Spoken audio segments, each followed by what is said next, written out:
우리가 오늘부터 성령을 알자 약 15번의 시간을 가질 텐데 첫 번째입니다. 요한복음 14장 16절로 17절 은혜로 목소리와 함께 읽을 때 목사의 설교 10번보다 본문 한 번이 큰 능력입니다. 같이 한번 크게 읽어주십시오. 시작. 내가 아버지께 구하겠으니 그가 또 다른 보혜사를 너희에게 주사 영원토록 너희와 함께 있게 하리니 그는 진리의 영이라. 세상은 능히 그를 받지 못하나니 이는 그를 보지도 못하고 알지도 못함이라. 그러나 너희는 그를 아나니 그는 너희와 함께 거하심이요 또 너희 속에 계시겠음이라. 아멘. 아멘. 사복음서를 읽다가 보면, 묵상하다 보면 수제자 베드로를 비롯해서 제자들의 모습이 꼭 오늘 우리의 모습처럼 답답할 때가 많이 있습니다. 그만큼 보고 그만큼 듣고 그만큼 배웠으면, 그만큼 믿었으면 변할 법도 안 돼. 지독하게도 안 변합니다. 예수님은 이 말씀을 하시는데 그들은 엉뚱한 대답을 해요. 예수님은 이곳을 보라고 말씀하시는데 그들은 저곳을 보고 있습니다. 자기들 눈앞에 죽은 자가 살아나는 걸 몇 번씩이나 보았습니다. 풍랑을 뚫고 무리를 걸어서 자기들에게 오시는 주님을 보기도 했습니다. 떡 몇 개로 수천 명을 먹이고 남겼던 12광주리를 그들의 눈으로 보았습니다. 절대로 주님을 떠나지 않겠다 결심하고도 몇 날이 못 되어 주님을 부인하고 돌아서요. 내일 십자가를 앞에 두고 주님은 마음이 번민해서 땀방울이 핏방울처럼 떨어지는 목숨 건 기도를 드리고 있는데 그들은 누가 더 크냐? 내가 더 큽니다. 네가 더 큽니다. 어떤 제자는 자기 엄마 데리고 와서 치맛바람 일으키면서 주님 나라 임할 때 주가 왕이 되실 때 내 새끼 둘 중에 하나는 우편에 하나는 좌편에 세워주십시오. 치맛바람 일으키기도 해요. 결국은 주를 모른다고 3번씩이나 부인하고 돌아서기도 합니다. 나와 함께 깨어 기도해다오 주님 부탁하셨는데 이들은 자빠져서 자고 있어요. 자빠졌다 얘기해서 죄송합니다. 사실 자빠진 거예요. 주님으로부터 수많은 복음을 듣고 배웠는데도 듣고 배웠던 복음이 결정적인 순간에 돌아보니까 전혀 믿음이 되지 않았습니다. 어떤 날은 믿음이 있는 것 같고 어떤 날은 하나님의 사람 같은데 어떤 결정적 순간 앞에서는 전혀 예수를 모르는 자처럼 세상으로 돌아가 버리고 말았습니다. 그랬던 그들이 언제 변했습니까? 그들의 믿음과 인격이 언제 성숙해졌습니까? 듣고 배웠던 말씀이 언제 믿음이 됐습니까? 예수님과 함께 있을 때는 그들은 달라지지 않았어요.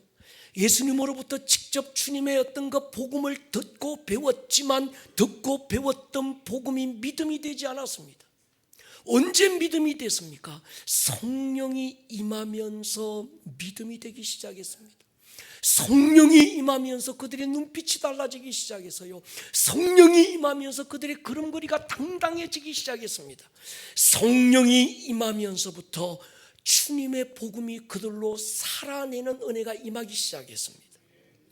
율법에 매여 교회를 박해하고 스데반을 죽이는데 결정적 역할을 했던 사울이라는 청년이 어떻게 예수 전하고 십자가 자랑하는 바울로 변화됐습니까? 그가 율법을 배웠고 어렸을 때부터 율법 안에서 자랐고 철저하게 율법을 지켰지만 그 율법이 사울을 바울로 바꾸지 못했습니다.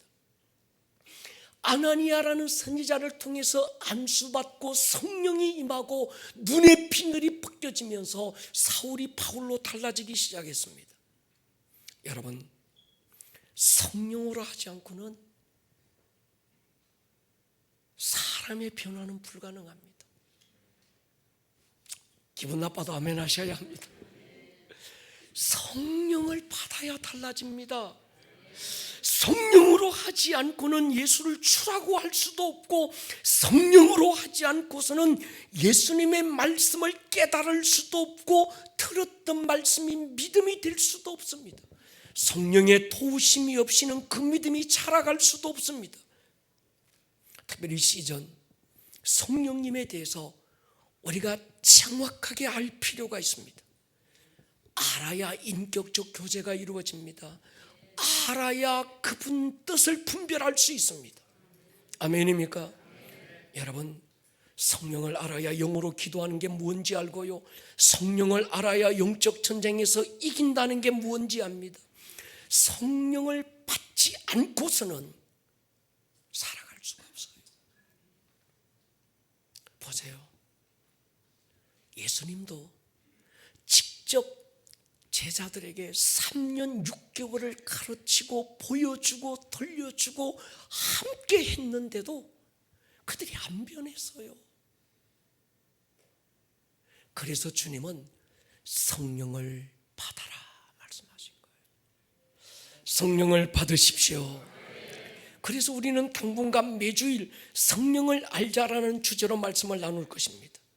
그분은 영이시기 때문에 보이지 않고 손으로 만져질 수 없는 분이지만, 그래서 그분을 알아간다는 게 쉬운 건 아니지만, 지혜와 계시의 영이신 그분이 우리의 지각을 뚫고 나타날 것입니다. 성령은 이런 분이구나 지식을 가지려고 하지 마시고, 그분이 인격이시라면 그분을 만나는 경험이 있기를 축복합니다. 사도행전의 성도들은 누구를 만나더라도 두 가지를 확인했습니다. 예수를 믿습니까? 또 그들에게 한 가지를 더 물었어요. 성령을 받았습니까? 오늘 우리도 이 예배 시간에서 우리 스스로에게 두 가지를 질문할 필요가 있습니다. 나는 정말 예수 믿는가? 예수 믿습니까? 또 물어야 합니다. 성령을 받았습니까? 받았다면 충만하고 있습니까? 하나님은 아들 예수님을 우리에게 보내주셨고, 아들 예수님은 성령을 우리에게 보내주셨어요. 예수님은 모든 인류를 위해 보내주셨지만 성령은 인류를 위해 보내주신 게 아닙니다. 예수 믿고 구원받은 하나님의 자녀들에게 보내주셨습니다. 예수님을 보내주신 이유는 십자가를 통한 구원을 위해서였습니다. 성령을 우리에게 보내주신 이유는 구원받은 성도를 지키고 돕고 보호하시고 인도하시기 위함이었습니다. 구약의 모든 내용은 오실 예수님에 대한 약속들입니다. 구약 성경의 모든 선지자들의 외침과 모든 절기와 제사 의식, 모든 건 오실 예수님에 대한 약속이고 예표고 그림자였습니다. 그 약속이 얼마나 많습니까? 성경학자들마다 조금씩 다르지만 일반적으로 32,500여 가지의 약속이 있답니다. 예수님은 하다 보니 가다 보니 오신 것이 아니라 약속을 따라 오셨고, 약속을 따라 십자가를 지셨고, 하나님의 약속에 따라서 피 흘리고 죽으셨어요. 그래서 예수님의 피를 언약의 피라, 약속의 피라고 부릅니다. 구약의 32,500여 가지의 약속을 다 이루신 예수님이 아버지께로 가실 때 두 가지를 약속합니다. 내가 다시 올 거야. 두 번째는 성령을 보내줄 거야. 성령을 보내주신다는 약속은 이미 이루어졌고 지금도 현재 진행형으로 믿는 자들 안에 이루어지고 있습니다. 이제 마지막 남은 한 가지 약속은 그분이 다시 오신다는 거예요. 예수님이 약속을 따라오셨던 것처럼 성령님도 약속을 따라오신 거예요. 성령에 대한 약속은 예수님만 하신 게 아니라 구약 성경을 사실 좀 더 헤집고 깊이 들어가 보면 구약 성경에는 성령에 대한 약속들도 가득 차 있습니다. 요엘 선지자, 오늘 우리 조 목사님이 선포했던 요엘서의 그 말씀은 성령에 대한 약속입니다. 구약의 모든 약속의 절정인 희년의 약속은 성령에 대한 약속입니다. 이사야 63장 보십시오. 주 여호와의 영이 내게 내리셨다. 여호와의 영이 임하신 결과가 희년의 은혜였습니다. 마음이 상한 자가 치유받고 갇힌 자가 자유케 되고 포로된 자에게 노임이 선포되고 슬픈 자가 위로받고 화관 씌어지고 기쁨의 기름이 부어지고 근심의 옷이 벗겨지고 찬송의 옷이 펴지고 그를 향하여 여호와의 영광이 나타날 자라 일컬음을 받게 하겠다는 희년의 약속은 성령의 임한 결과였습니다. 여러분, 임산부가 입덧이라는 걸 하더만요, 입덧 않고 또 넘어가는 분들도 있는데, 제 아내는 임신입니다 하는 순간부터 응애 태어날 때까지 10달을 입덧을 하더라고요. 입덧하는 이유가 있대요. 태중에 있는 아기가 그 입덧할 때 먹고 싶은 그걸 지금 요구한다고 그래요. 그러니까 그 입덧할 때 뭐 먹고 싶다고 하는데 안 사주면 일평생 원망 듣습니다. 제가 지금도 원망 듣고 있어요. 애가 눈이 뭐 짝눈이 된다 막 이러잖아요. 여러분, 하나님께서 오늘 이 시즌에 우리 교회 안에 성령님에 대해서 입덧하게 하고 계세요. 아멘입니까? 이유가 있습니다. 오늘 우리 교회 안에 이 시즌에 여러분들 안에 그 성령님의 은혜가 필요한 거예요. 아멘입니까? 성령을 아시기를 축복합니다. 성령이 답입니다. 성령으로 충만하기를 바랍니다. 성령의 권능을 힘입고 내 한계 넘어 그분이 나를 통해서 하고 싶은 일을 이루는 거예요. 성령은 우리에게 약속합니다. 우리에게 착한 일을 시작하신 이가 그리스도 예수 안에서, 우리 안에서 착한 일을 시작하신 그분이 그리스도 예수의 날까지 그분이 시작하신 일을 그분이 이루실 거라는 거예요. 여러분, 성도는 내 최선으로, 내 능력으로 내가 사는 자가 아닙니다. 물론 최선을 살아야지요. 그러나 그 최선이 나의 최선으로 한계가 되면 안 됩니다. 내 안에서 착한 일을 시작하신 그분이 그분의 일을 그분의 최선으로 이루기 위해서 부름받았거든요. 그러기 위해서 필요한 게 있습니다. 힘으로 능으로 안 됩니다. 오직 여호와의 영으로 되는 줄로 믿습니다. 그래서 우리는 여러분 최선을 살아야 되지만 그 최선의 결과로 사는 자들이 아니라는 거예요. 나의 최선을 넘어 그분의 최선이 우리를 통해서 나타나시게 하기 위해서 내 능력 한계를 뚫어내고 내 어떤 탁월함의 그 넘어 그분이 하시는 일을 우리를 통해서 그분이 나타내시는데 필수는 뭔가 하면 성령 우리 안에 임하셔야 되는 거예요. 갈릴리 찌질이들이, 그 촌부들이 어떻게 한 시대를 뚫어내는, 한 시대를 이끄는 영적 거장으로 자랐습니까? 간단합니다. 성령이 임한 거예요. 여러분, 종교는 인간의 수양과 지극정성을 요구합니다. 그런데 우리 신앙은 지극정성과 우리의 열심을 요구하지 않습니다. 더 많은 제사를 드려봐라, 더 많은 제사, 지극정성이 담긴 차원 높은 제사를 드리라, 그렇게 요구하지 않습니다. 인격적 교제를 요구하는 거예요. 우리의 열심보다 하나님을 아는 것입니다. 그래서 하나님이 우리에게 요구하시는 건 제사가 아니라 인격적인 친밀함인 거거든요. 아는 것만큼 친해질 수 있어요. 아는 것만큼 깊어질 수 있습니다. 신앙은 하나님을 아는 거예요. 목사님요, 나는요 하나님 잘 모르겠고요, 그냥 믿어요, 이런 건 미신입니다. 모르고 믿는 걸 미신이라고 하는 거예요. 구약의 모든 선지자들의 외침은 하나님을 알아라, 힘써 여호와를 알자. 내 백성이 망하는 이유는 하나님에 대한 지식이 없다는 거예요. 아는 것만큼 믿을 수 있고 아는 것만큼 살아낼 수 있습니다. 그래서 요한복음 17장 3절은 예수님이 이렇게 못 박았습니다. 영생이 무엇입니까? 유일하신 참 하나님과 그가 보내신 예수 그리스도를 아는 것이다. 예수님이 제자들에게 가르치신 복음의 핵심은 성령님이 어떤 분인지를 가르치신 거예요. 여러분, 성령이 누구십니까? 오늘 본문을 통해서 알 수 있는 것은 그분은 예수님이 아버지께 구해서 우리에게 보내주신 보혜사입니다. 이 보혜사에 대한 부분은 다음에 나누기로 하고, 그 보혜사 성령님은 우리 안에서 영원토록 우리와 함께 계시는 하나님의 거룩한 영이라는 거예요.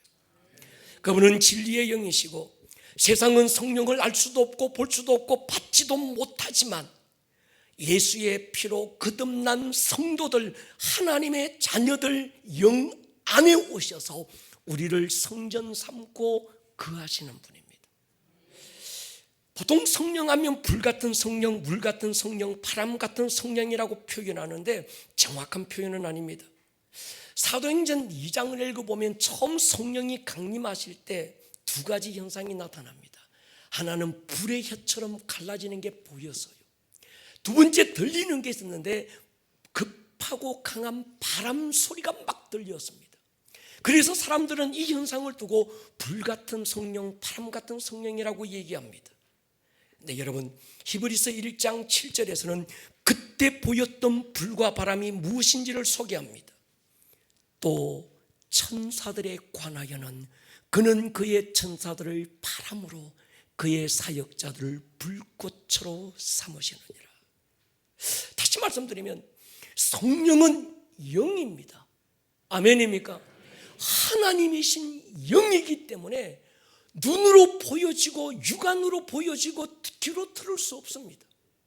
그때 성령이 임하실 때 함께 나타났던 천사들의 활동이 불로 바람으로 보여졌다는 거예요. 바울이 고린도전서 12장에서 여러 가지 은사에 대해서 말씀했지만 은사도 성령의 나타남일 뿐이지 자체가 성령은 아닙니다. 갈라디아 5장에서 열매에 대해서 말하고 있지만 열매가 성령은 아닙니다. 성령님이 임하실 때 맺어지는 하나의 성품인 거지.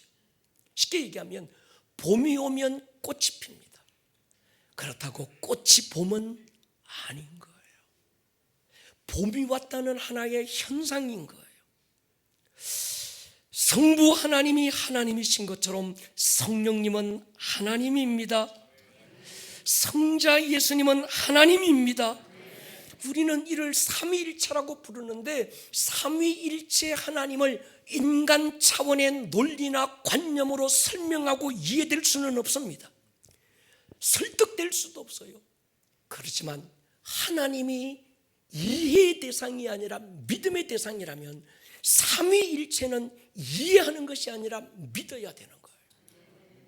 만약에 하나님이 내가 다 그분을 이해할 수 있고 내가 그 하나님에 대해서 다 설명할 수 있다면 내가 하나님 수준이든지 하나님이 내 수준으로 낮아지셨든지 둘 중에 하나입니다. 이해될 수 없고 논리로 설명될 수 없는 분이기 때문에 하나님입니다. 성령을 인격이신 하나님으로 이해하지 못하면 어떤 뜨거운 느낌이 성령이라고 착각하고 어떤 대단한 은사나 능력이 성령이라고 오해합니다. 성령은 능력으로 역사하기도 하지만 능력이 성령은 아닙니다. 성령은 은사로 나타나기도 하지만 은사가 성령은 아닙니다. 은사가 나타나지 않는다고 해서 성령을 못 받은 것도 아니고 은사와 능력이 나타난다고 해서 다 성령으로부터 난 것이라고 말할 수도 없습니다. 은사나 열매보다 더 중요한 건 그분과의 인격적인 관계예요. 그분이 기가 아니고 그분이 에너지가 아니고 그분이 어떤 신비한 능력이 아니고 그분이 인격적이신 하나님이시라면 그분과 우리는요 서로를 아는 게 중요해요. 그리고 그분과의 친밀한 교제가 중요한 겁니다.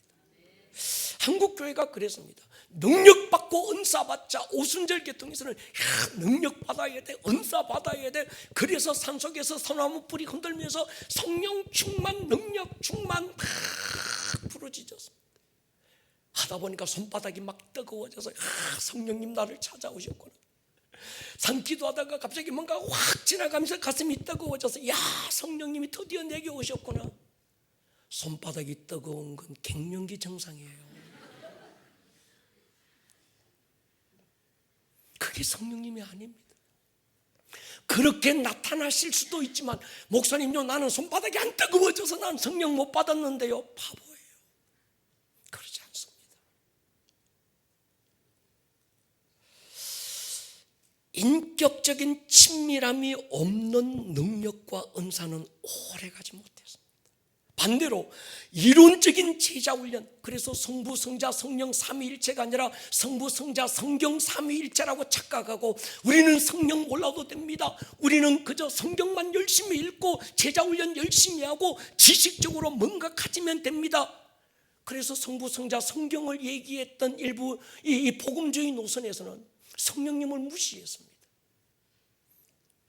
성령님 그분을 인격으로 대우하지 않은 은사나 능력, 그래서 오순절 계통, 순복음 계통의 은사자들, 정말 하나님 앞에 성령 사역자들이 수명이 그렇게 오래가지 못했어요. 한때는 반짝아져 대단한 능력이 나타나는 것 같고 은사가 나타나는 것 같은데 불과 얼마 전에 돌아보면 싸늘하게 식어있어요. 우리는요 제자 훈련만 하면 돼요. 성령님을 무시했던 복음주의 노선에서는 그들의 신앙이 종교화되기 시작한 거예요. 성령님이 누굽니까? 삼위일체 하나님입니다. 성령이 인격이시라는 생각 없이 단순한 감동이나 감정이나 어떤 반짝하는 경험과 체험이라고 생각하기 때문에 성령을 이용해서 부자되고 병 고치는 수단으로 사용한 거예요. 성령 받아야 됩니다. 왜? 능력 받으려고요. 왜 능력 받아야 되는데 병도 고치려고요. 그러니까 성령님을 이용하는 수단으로 삼은 거예요. 성령을 가장 고매한 인격으로 알면 성령을 붙들고 이용하려고 하기보다 도리어 성령께 나를 들여 사로잡히려고 할 겁니다. 내가 성령을 부리고 사용하는 것이 아니라 성령님이 나를 쓰시게 하기 위해서 자신을 내어 드릴 거예요. 여러분, 피조물인 인간이 성령을 이용해서 큰 일을 하겠다는 것과 성령님께서 나를 사로잡으셔서 작은 나를 통해서 크신 그분이 나타나시는 건 다른 얘기인 거예요. 아멘입니까? 종교나 미신은 신을 이용해서 기룡 화복을 점칩니다. 복음 불러드리고 화는 내쫓고 싶은 거예요. 자신의 안위를 위해서 신을 이용합니다. 그런 사람이 성령 능력 받으면 교만해지고 다른 사람을 이용하고 가스라이팅하는 거예요. 한국 교회 보십시오. 다 그렇다는 건 아닙니다. 일부 잘못된 사람들이 성령을 하나님이시고 그분이 인격적인 분이고 정말 그래서 그분께 나를 들여서 사로잡히려고 하기보다 능력 주세요. 능력 봉우리 올라가서 소나무 지 흔들면서 소나무 뿌리 하나 뽑아서 그래서 능력 받아야지, 은사 받아야지. 그래서 능력 받고 은사 받기는 했는데 그분과의 친밀한 교제가 없으니까 그 능력으로 성도들 가스라이팅하면서 부려먹고 자기가 마음대로 조종하고 내 말 안 들으면 지옥 가고 내 말 안 들으면 저주받고 막 이랬던 안타까운 일들이 우리 한국 교회에 있었다는 거예요. 여러분, 그분은 하나님입니다. 인격적인 분이세요. 바울도 처음에는 이런 오류를 범했습니다. 그가 성령을 받았지만 성령에 대한 지식이 없어서요 어떻게 그분을 대해야 되는지 몰랐습니다. 그래서 아덴이라고 하는 지금의 그리스 아테네로 가서 복음을 전합니다. 자기는 말하는 데 자신이 있어서요 달변가였습니다. 6개 국어를 하고 세상의 모든 지식들을 그 바울만큼 정통한 사람이 없었습니다. 그래서 어떤 이 논쟁의 고장, 논쟁의 도시 아테네에 가서, 지식의 도시, 철학의 도시 아테네에 가서 내가 말로 지식으로 미련으로 저들을 설득하면 저들이 예수님께 돌아올 거야. 실제 아레오바고 언덕에서 제가 그 언덕을 가봤습니다. 아마 저와 함께 그리스를 갔던 분은 거기 있어서 사진도 찍었을 거예요. 그런데 결과 아무도 돌아오지 않았습니다. 그때서야 바울이 깨달아요. 그리고 이렇게 고백합니다. 같이 한번 읽겠습니다. 고린도전서 2장 4절 5절 시작. 내 말과 내 전도함이 설득력 있는 지혜의 말로 하지 아니하고 다만 성령의 나타나심과 능력으로 하여 너희 믿음이 사람의 지혜에 있지 아니하고 다만 하나님의 능력에 있게 하려 하였노라. 아멘. 바울은요, 자기가 똑똑하지만 자신의 똑똑함을 성령님이 사용하셔서 하나님의 뜻을 이룰 줄 알았어요. 보니까 아닌 거예요. 그래서 바울이 뭐라고 기도하는가 하면 내 똑똑함을 성령님이 쓰시는 게 아니라 내 말과 전도함이 어떤 인간의 지혜구나 내가 가진 것이 아니라 내 안에 계신 성령님이 나타나 주십시오. 이렇게 기도하는 거예요. 여러분의 기도가 되기를 축복합니다. 여러분 안에 가진 것이 있고 여러분들이 알고 있고 여러분들이 소유한 것들이 있고 경험한 것이 있지만 성령님께서는 여러분들의 경험을 드러내서 쓰기도 하시지만 그러나 그것을 뛰어넘어 내가 가지고 있지 못한 알지 못하는 소유하거나 경험하지 못한 어떤 부분도 내 안에 계신 성령님의 능력과 최선으로 내게 나타나는 은혜가 있기를 축복합니다. 이게 성령으로 사는 사람들의 삶이라는 거예요. 예수님도 성령님을 말씀하실 때는 언제나 존칭어를 사용합니다. 요한복음 14장 오늘 본문 보십시오. 그는 진리의 영이라 세상은 받지도 보지도 알지도 못한다. 그러나 너희는 그를 아나니 그는 너희와 함께 뭐하고요? 거하시며 너희 속에 계시게. 존칭어를 써요. 하나님의 아들이신 예수, 하나님이신 말씀이 육신이 되어 우리 가운데 오신 하나님이신 예수님도 성령님을 존칭어를 쓰고 인격적 대우를 하고 있는 거예요. 그런데 우리가 성령님을 부릴 수 있다고 생각하는 거예요. 내가 던지면 성령님이 막 날아갈 것처럼 생각하는 거예요. 자, 성령 받아라, 불 받아라. 성령님은 그런 분이 아닌 거예요. 이해가 되면 아멘 하십시다. 요한복음 15장 보십시오. 내가 아버지께로부터 너희에게 보낼 보혜사 곧 아버지께로부터 나오시는 진리의 성령이 오실 때에 그가 나를 증언하신다. 요한복음 16장 보시오. 그러나 진리의 성령이 오시면 진리 가운데로 인도하신다. 너희에게 알리실 것이다. 너희에게 알리시겠습니다. 그분은요, 끝까지 성령님 그분을 존칭어를 쓰고 존중하고 그분을 정말 하나님으로 대우하고 있는 거예요. 아멘입니까? 여러분, 이슬람의 신은 알라라고 하는 유일신을 믿습니다. 유대교는 성부 하나님만 인정합니다. 기독교는 성부, 성자, 성령 삼위일체 하나님을 믿습니다. 여러분, 삼위일체 하나님을 믿습니까? 이것이 우리 신앙의 근간이 됩니다. 삼위일체는 신학적인 학문이나 종교적인 교리로 만든 게 아닙니다. 우리가 경험하고 만나야 될 진리인 거예요. 만약에 삼위일체 하나님을 부정하면 우리의 신앙은 모든 것이 헛것이 됩니다. 예수가 하나님이 아닌데 어떻게 죽었다가 다시 살아나며 죽음을 이길 수 있겠습니까? 성령님이 하나님이 아닌데 어떻게 우리를 진리 가운데로 인도할 수 있습니까? 유대인들이 왜 예수님을 십자가에 못 박은지 아십니까? 삼위일체를 부정한 거예요. 우리의 믿음은요, 성부, 성자, 성령님이 한 하나님이신 거예요. 목사님요, 나는요 성령의 역사는 초대교회 때 다 끝났고요, 지금은 말씀이에요. 난 성령의 역사 안 믿어요. 성령의 역사를 부인한다는 건 성부 하나님을 부인하는 것과 똑같습니다. 성령을 부인하는 건 성자 예수님을 부인하는 것과 똑같아요. 그분 한 분인 거예요. 아멘입니까? 성부, 성자, 성령은 인격과 역할에 있어서는 구분이 되지만 본질상 한 분인 겁니다. 요한복음 14장 9절에 보면요, 예수께서 빌립에게 말씀합니다. 내가 이렇게 오래 너희와 함께 있을 때 네가 나를 알지 못하느냐? 나를 본 자는 아버지를 보았다. 요한복음 10장 30절에 나와 아버지는 하나이니라. 예수님이 세례받고 물에서 올라오실 때 삼위 하나님이 함께 나타납니다. 성자 예수님은 물에서 올라오시고 성부 하나님이 하늘에서 음성으로 들려줘요. 이는 내 기뻐하는 자고 내 사랑하는 아들이다. 성령님 비둘기처럼 예수님 위에 머무시는 거예요. 변화산 사건도 마찬가지지요. 우리는 성자 예수님으로 말미암지 않고는 성부 하나님께 갈 수 없습니다. 마찬가지로 성령님의 인도 없이는 성자 예수님을 믿을 수도 없고 알 수도 없고 그분께로 갈 수도 없습니다. 창세기 1장에 보면요, 하나님이 천지 창조하세요. 그때도 삼위 하나님이 함께 역사해요. 하나님은 말씀으로, 말씀이신 예수 그리스도와 함께 선포하시고 하나님의 영이 수면 위에 성령님은 운행하고 계신 거예요. 그래서 골로새서 1장 15절에 보서는요, 예수님은 보이지 않는 세계, 보이는 세계, 하늘과 땅의 만물이 예수님으로 창조됐고 예수님은 만물보다 먼저 계셨다는 거예요. 다시 말씀드립니다. 성령은 기가 아니고 에너지가 아닙니다.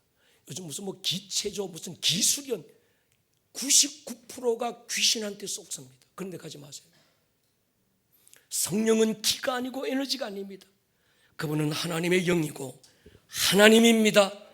성경 어디에도 창세 때부터 창조주 하나님이 임하실 때는 언제나 성령님이 함께 일하셨고 성자 예수님이 일하실 때 성부 아버지가 함께 나타나시고 성령님은 함께 동력해서 그 안에서 역사하셨습니다. 그분은 나눌 수 없어요. 그래서 어떤 교회에서요, 오직 예수, 대단히 좋은 것 같아요. 근데 오직 예수만 인정하면 성령을 부정하는 게 되는 거예요. 좋은 말처럼 들리지만 우리가 분별할 필요가 있어요. 예수님은 십자가 지기 위해서 왔어요. 칭찬 듣고 인정받기 위해서 오신 게 아니라 욕먹기 위해서 오셨고 버림받기 위해서 오셨고 섬기려고 오신 겁니다. 어떻게 섬깁니까? 자기의 몸을 찢어 사람들에게 주는 거예요. 그분은 스스로 하나님과 동등됨으로 여기지 않고 종의 형체를 입고 우리 가운데 오셨습니다. 십자가 위에서 수치를 당하고 죽으셨어요.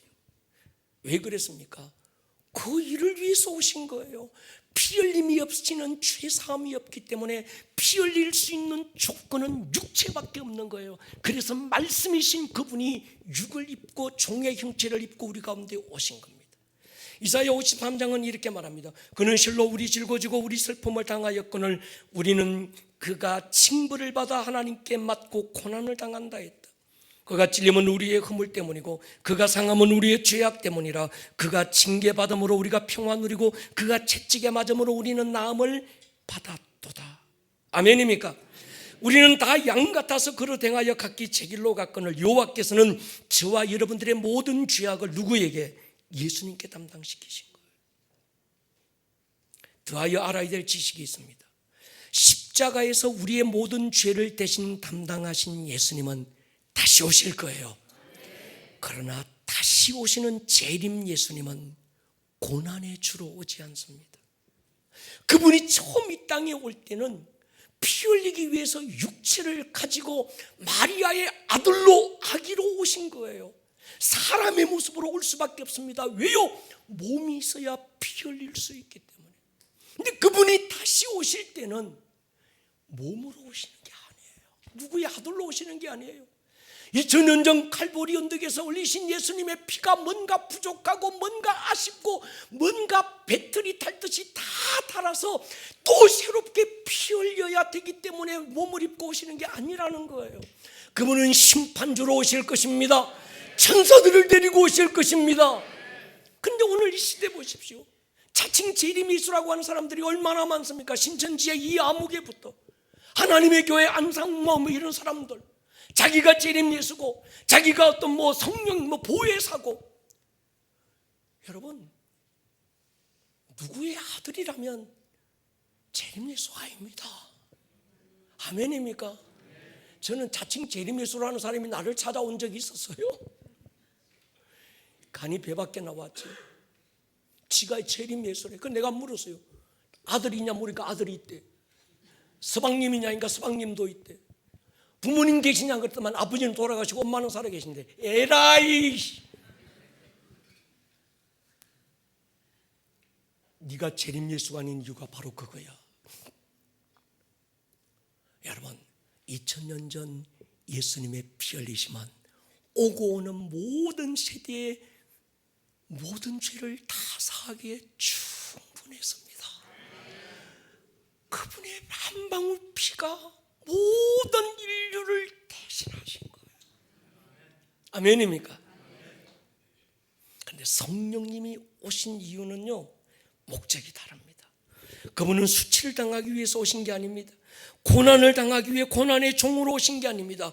그분은 왕으로 오셨습니다. 예수님이 이렇게 말씀했어요. 여기 있는 사람들이 죽기 전에 인자가 왕권을 가지고 오는 것을 볼 자들이 있다. 예수님의 제자들, 부활하신 예수님, 그분을 보고 있는 그들이 죽기 전에 성령이 왕권을 가지고 오신다는 거예요. 성령님은 이 땅에 하나님의 나라를 가지고 오시고 왕으로 오셨습니다. 믿고 구원받은 성도들 안에서 그분의 능력을 나타내는 거예요. 우리를 부르심으로, 구원을 넘어 부르심으로 이끄시는 겁니다. 성공을 넘어 섬김으로 이끄는 줄 믿습니다. 현상 유지를 넘어 부흥으로 우리를 이끌기 위해서 성령님이 오신 거예요. 성령님이 오신 이유와 구원받은 성도가 오늘을 살아가야 되는 이유는 연관이 있습니다. 생각해 보세요. 예수 믿고 구원받고 할렐루야 하면 우리를 천국으로, 그 좋은 천국으로 데리고 가시면 얼마나 좋을까요? 하루를 더 살면 사는 것만큼 버겁고 힘들고, 낮에나 밤에나 내 주님 언제 오실까? 먼 하늘 이상한 구름만 떠도 빈내림이 조금만 보여도 와, 내 주님 오시는가 보다 가슴 졸이면서 막 기다리게 만들어.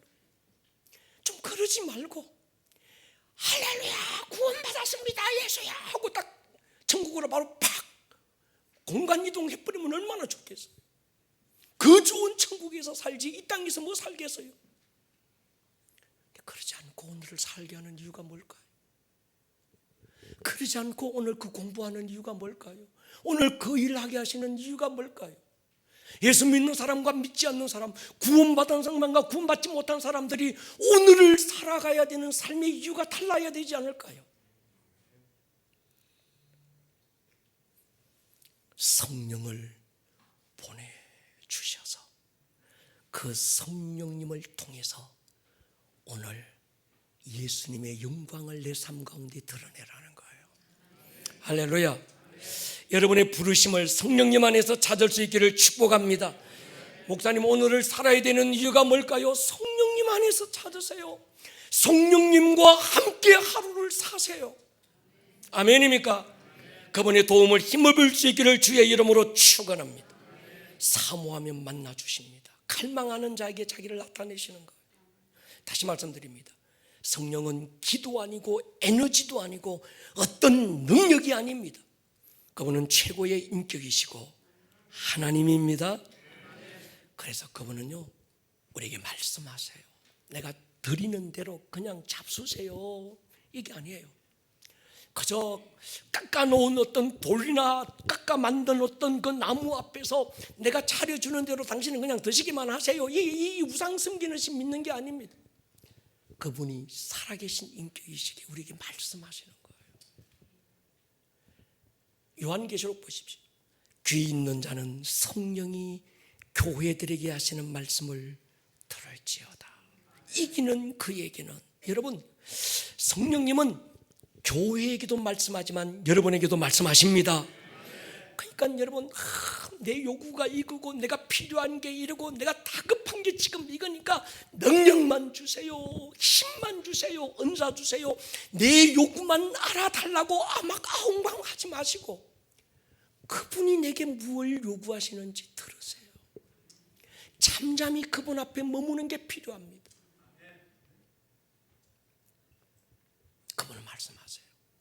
누가 이길까요? 그 누구예요? 과천의 이아무개 그 사람한테 가야 이기는 자 아닙니다. 그 사람이 이긴 자가 아닙니다. 성령의 음성을 들을 때 이기는 거예요. 아멘입니까? 성령의 음성이 내 안에 들려올 때 내 안에 근심, 걱정, 두려움 사라지고 하늘의 평강으로 덮이는 겁니다. 아멘입니까? 여러분, 이게 하나님의 음성인지 아닌지 어떻게 구별할까요? 두 가지가 있습니다. 하나는 성경입니다. 성령님은 성경을 초월해서 말씀하지 않습니다. 또 하나는 하나님의 인격입니다. 성령님은 하나님의 성품을 초월해서 말씀하지 않아요. 어느 누군가가 이게 성령의 역사다, 막 성령의 능력 받았다 그러는데 그 사람이 하는 말이나 행동 보니까 성경과 너무 달라. 그건 성령으로부터 온 거 아닙니다.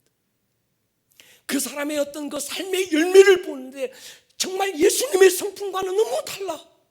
그건 성령으로부터 온 게 아닙니다. 그건 귀신에게 사로잡힌 거예요. 이걸 분별하는 거예요. 상황은 힘들고 어렵지만 샬롬이 내 안에서 끝없이 올라오면 성령의 역사입니다. 사망의 음침한 골짜기를 지날 수는 있지만 내 안에 불안과 두려움이 아니라 담대함이 내 안에 일어난다면 성령님의 역사가 분명합니다. 성령은 감동하지만 귀신은 충동을 일으키는 거예요. 갑자기 내 안에서 막 충동이 일어나면 결정하면 안 됩니다. 그분의 감동이 올 때까지 기다리는 거예요. 여러분, 마무리하려고 합니다. 예수를 주로 믿고 거듭나 하나님의 자녀 되었습니까? 성령을 구하십시오. 성령의 충만함을 받으십시오. 다시 말씀드리지만 목사님요, 나는요 성경 열심히 읽고 있고요, 내가 모태신앙이고요, 내가요 교회에서 받은 직분이 이렇고요, 나는요 큐티하고 있고요, 제자훈련 내가 큰 교회에서 어디서 내가 제자훈련 받았는데요, 그걸로 충분하지 않습니까? 안 충분합니다. 제자들도 안 충분해서요. 예수님도 제자들에게 못했던 일을 왜 지가 하려고 합니까? 성령 받아야 됩니다. 목사님 꼭 성령 받아야 됩니까? 맞습니다. 성령 받으십시오. 충만하십시오. 기름 부음 받으시기를 축복합니다. 다시 말씀드리지만 성도는 나의 최선을 살라고 부름받은 자들이 아닙니다. 내 안에서 그분의 최선을 나타내라고 부름받은 자들입니다. 이건요 배운 지식으로 안 됩니다. 제가 해봤습니다. 성령으로만 할 수 있습니다. 성령님을 구하시기를 바랍니다. 그분 앞에 잠잠하게 머무는 시간과 공간을 따로 만드십시오. 여러분 보세요. 성령을 주고 싶으신 그분의 열심이 클까요? 받고 싶은 나의 열심이 클까요? 그분의 열심이 큽니다. 받고 싶은 나는 100인데 주고 싶은 분은 하나밖에 없으면 이건 99%는 못 받아요. 받고 싶은 나는 하나인데 주고 싶은 사람은 100이면 이건 99% 받는 거예요. 100% 받는 겁니다. 그분의 열심이 큽니다. 구하면 주실 것입니다. 그래서 이번 한 주 여러분 눈을 뜨고 하루를 시작하실 때 성령님이 나타나시기를 기도하십시오. 성령님, 내가 이 하루 보폭은 얼마만큼 걸어야 될지 성령님이 정해 주십시오. 내가 차를 드라이브하고 갈 때 몇 킬로 속도로 가야 되는지, 좀 더 빨라야 되는지 좀 더 늦어야 되는지, 1초 빠르고 늦음에도 생사가 바뀌는 일들도 많은데 나는 앞을 볼 수 없지만 성령님께서 나의 그럼 보폭까지 숫자까지 세워 지정해 주십시오. 누구를 만나야 좋을지, 누구는 만나지 말아야 좋을지, 만나서 내가 무슨 말을 해야 좋을지 성령님께 물으십시오. 그리고 기도의 집에 오셔서 잠잠히 그분께 여러분의 시간을 올려드리십시오. 그분이 말씀하시고 여러분을 지금보다 과거보다 더 점프해서 우리 교회를 더 점프 선포된 곳으로 인도하실 줄로 믿습니다. 머리를 한번 숙여 보십시다. 사랑하는 여러분,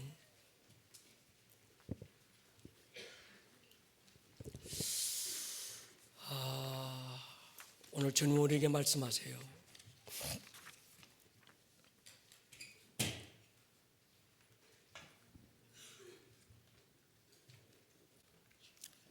성령을 받아라 말씀하십니다.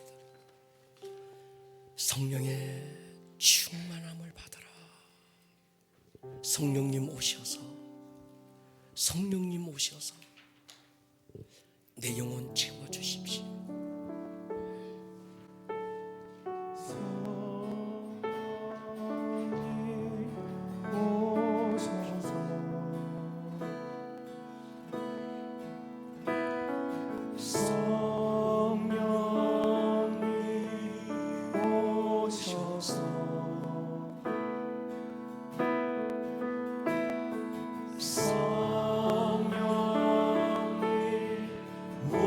오셔서 내 영혼 채워주소서. 성령님 오셔서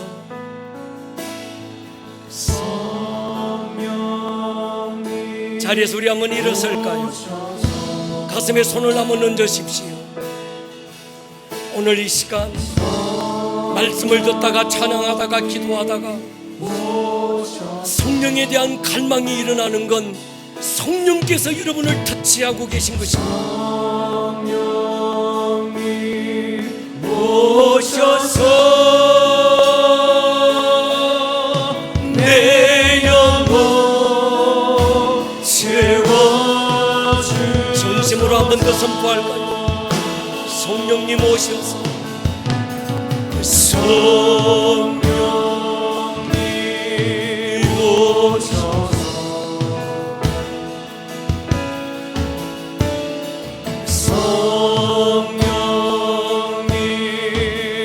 성령을 받아라. 성령을 받아라. 성령님 오셔서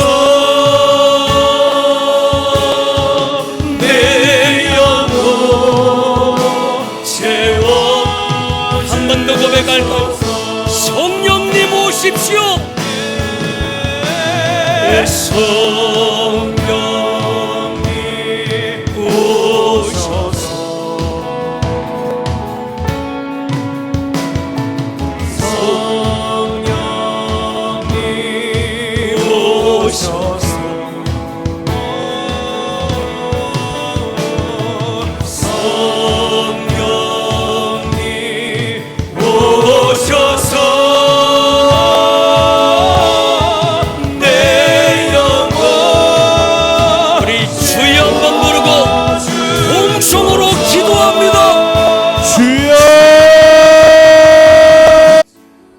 들었던 이 말씀이 듣는 말씀에서 끝나지 않고 여러분들의 삶에 살아내는 말씀으로 생명력 있는 말씀이 될 수 있기를 주님의 이름으로 다시 한번 축복합니다.